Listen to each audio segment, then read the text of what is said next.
Okay, this is a ongoing discussion we're having on the Sunnah of the Prophet Muhammad, and we're going to cover it from all the perspectives, hopefully, God willing, because this is a big topic. And if you've seen the introduction or the very first video I've done on this topic of this book, Oman and Ibadism, you'll see that it's not only it's a central issue, and it's one that causes division and disharmony, and in many cases violence.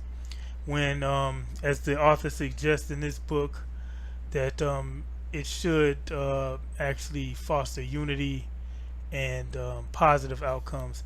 But let's continue on. So this is chapter 3, Islam after the death of the Prophet. And here we go. After the death of the Prophet Muhammad, Muslims elected Sayyidina Abu Bakr as their caliph. When he died, Sayyidina Omar was elected, and then Sayyidina Uthman, and finally Sayyidina Ali. These were the four caliphs of the Muslims after the death of the prophets. Differences among Muslims came about during the last days of the third caliph, Sayyidina Uthman, and during the whole period of the last caliph, Sayyidina Ali. To understand the differences of these, to understand the reason of the differences, we have to know something about the reign of each of the four caliphs or caliphs. I'm sorry, I have to interject, and hopefully I don't digress and pontificate too long, but Abu Bakr wasn't elected.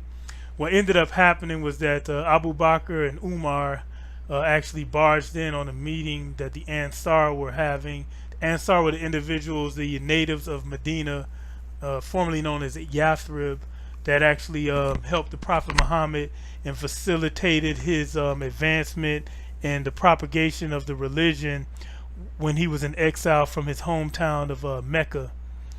And they felt as though they should be able to choose their own leader, and they felt that as if they had a higher place within Islam, because without them, the Prophet Muhammad would have never grew in prominence and political power to the extent that he did. And there's just empirical evidence that backs that. Without the invitation of the Ansar and their subsequent obedience to the Prophet and their assistance, the pagan, polytheistic, racist warlords and infant killers in Mecca would not have been defeated. And among those that I just mentioned were Abu Sufyan and his son Muawiyah. And for a long time, one of the Khalid bin Walid, who is the guy who actually ends up saying, "We love life the way you loved, we love death the way you love life." Just an interesting footnote. Continuing on with the text, and again, I'm doing the pronunciation of the Omani spelling. So words like hijra will be higara instead of hijra. And apparently they use an O. They have Othman instead of Uthman. But continuing on, Sayyidina Abu Bakr, his full name is Abu Bakr al-Siddiq Abdullah bin Uthman bin Amr bin Umr bin Ka'b ibn Sa'd bin Tamim bin Murrah. And here his tree meets with that of the Prophet, peace be upon him. The Sahabas, companions of the Prophet, unanimously agreed that he was the most beloved person to the Prophet. Let's continue on though.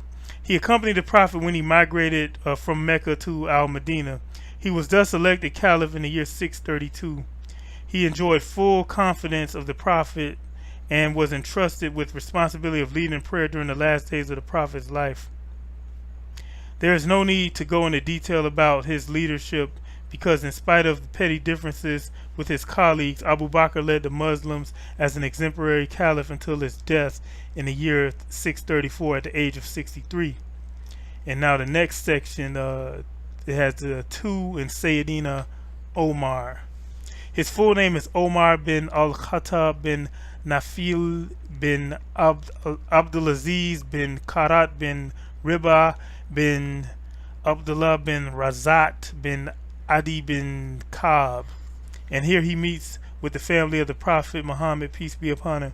He was born 13 years after the Prophet's birth, and and embraced Islam 4 years before the Prophet's migration to Medina. His physical strength, bravery, and courage made him an outstanding figure in his society. When he decided to join the Prophet in Al-Medina, he did not go secretly, but made his departure openly known and challenged anyone who dared to prevent him from migrating to Al-Medina. During his period as caliph, many countries such as Syria, Iraq, Palestine, Iran, Egypt came under his rule. He was the first person to decide the Muslim calendar, basing it on the Prophet's migration from Mecca to Al-Medina. In fact, he did many things for Islam, but had a sad end when one Abi Lulu, I think they have it. I know he's known as Abu Lulu, but they have Abiluiluah stabbed him in the stomach with a poisoned knife in a mosque when the caliph refused to plead for the reduction of taxes imposed upon him by his masters. The assassin killed himself, and Sayyidina Omar died 3 days later in the year 645. Sayyidina Uthman, he is Uthman bin Affan bin Abi al-As bin Umayyah bin Abshams bin Abmanaf, and here he meets with the Prophet's tree. He was born 6 years after the Prophet's birth. He married 2 daughters of the Prophet, Ruqayya and Kulthum. Uthman was the member of the committee of 6 appointed by the late Caliph Omar to select the next caliph. Other members were Ali, Abdul Rahman bin Auf, Talha, Zubair, Saad bin Abi Waqqas. As these were also candidates for the caliphate after the death of Omar, they had to agree among themselves as to who should be the caliph. Abdul Rahman bin al-Auf, who withdrew his candidature, voluntarily requested by his colleagues to nominate a suitable candidate from amongst his colleagues. He chose Uthman, who was accepted by all, but was opposed initially by Ali, who later withdrew his opposition in the interest of preserving stability and avoiding internal conflicts. Uthman was charged with nepotism and favoritism to his relatives, and serious friction developed among the Muslims, and there were many attempted coups and upheavals challenging his authority. The dispute which led to the end of Uthman's life was between Amr ibn al-As, who was appointed governor of Egypt by Caliph Omar, and Abdullah bin Saad, who was appointed governor of Egypt by Uthman to replace Amr. This ended in a revolt by the Egyptian people, who went from Al-Medina and attacked Uthman with a sword, which ended his life in 656 after imposing a siege on his house lasting for 1 month, while the people of Medina merely watched. So, see, this author was honest, because now, as I stated in the first videos, Ibadis are pretty much becoming Sunnis. So they're accepting Uthman as rightly guided. One popular Ibadi, I don't know if he's an imam, but he's definitely a scholar, actually says, may Allah be pleased with Uthman when mentioning his name. This would have been unthinkable by this individual who wrote this book, because as you can see, Ibadis had the same opinion. Their opinion of Uthman overlaps with the Shia and some early, I don't like saying proto-Sunni, but non-sectarian Muslims, because at this particular time, there was no sect. It was one Muslim body, and there were political differences, but there was no religious differences, and that's that sort of thing. But the Ibadis used to have the same opinion of Uthman as early Muslims as well as the Shia, but they've changed their opinion recently. Just like the Sunnis changed their opinion of Muawiyah recently. His image, as Marnak Shawani says, Muawiyah has been rehabilitated. His image has been rehabilitated among Muslims, largely thanks to Salafi, also known as Wahhabi Islam, that comes out of Saudi Arabia. Now, I'm going to read Sayyidina Ali, and I may have to pause and pick up on, I'll see how far I can get. Sayyidina Ali. Following the death of Caliph Uthman, Sayyidina Ali was elected Caliph.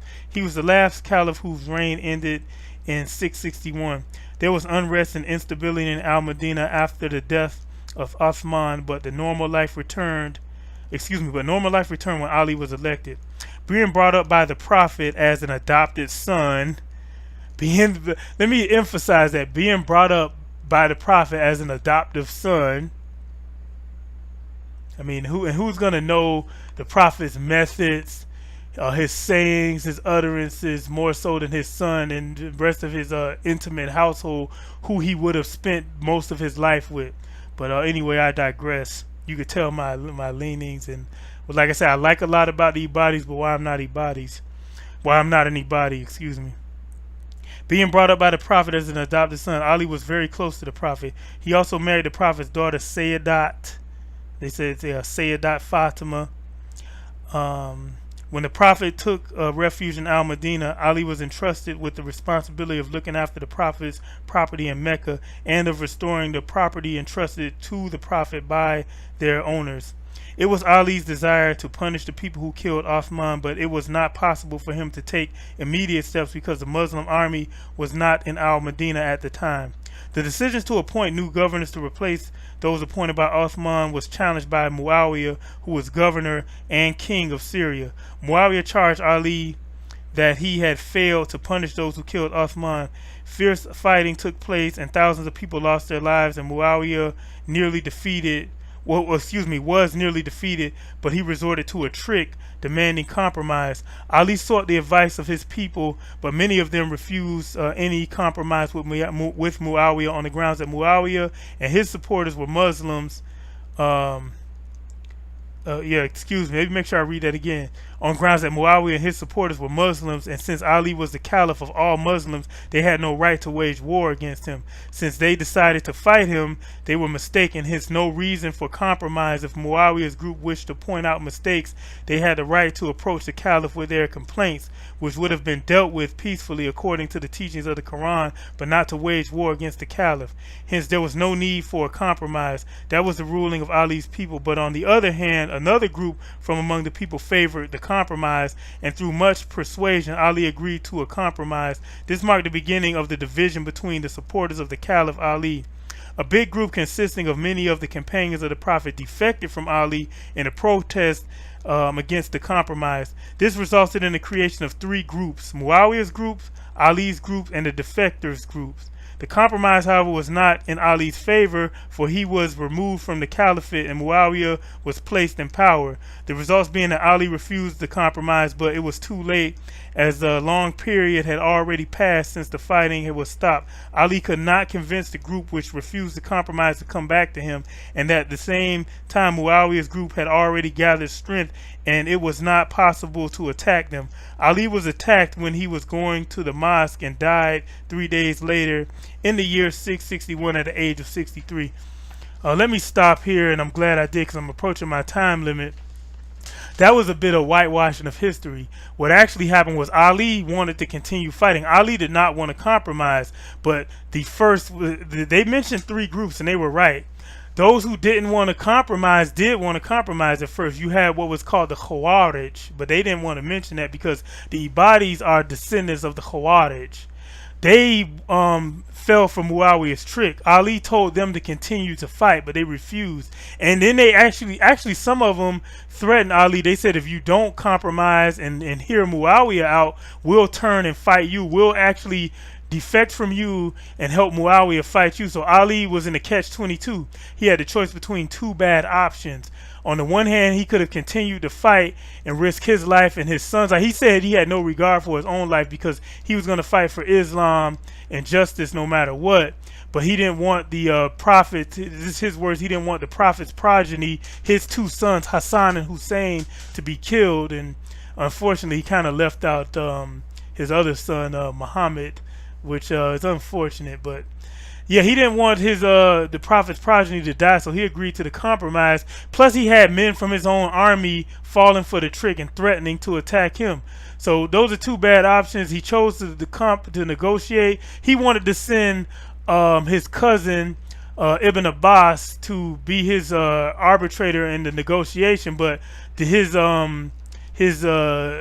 bad soldiers, the Khawarij, chose some incompetent man by the name of Musa to represent Ali's camp, and Musa was outmaneuvered and tricked by Amr ibn al-As um, to a bad deal that like this said empowered Muawiyah. That's it for now. See you in a future video, God willing. Thanks for watching.